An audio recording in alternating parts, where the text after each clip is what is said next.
Hi, in this video, we're going to take a look at how you can make a video call on your Samsung Galaxy S20, S20 Plus, or the S20 Ultra.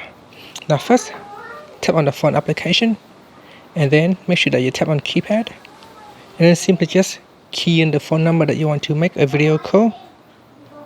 And then down here in the blue icon, just simply tap on this video icon, and it will start to make a video call.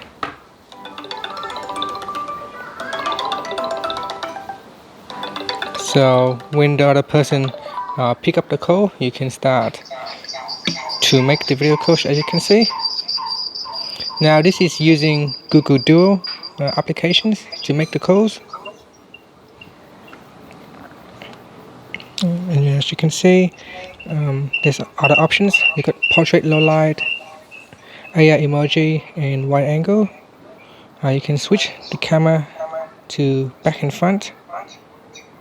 So there it is, that's the camera, back and front, you can switch it. Portrait, you can turn off the microphone, or you can turn it back on.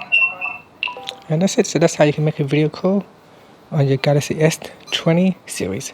Thank you for watching this video. Please subscribe to my channel for more videos.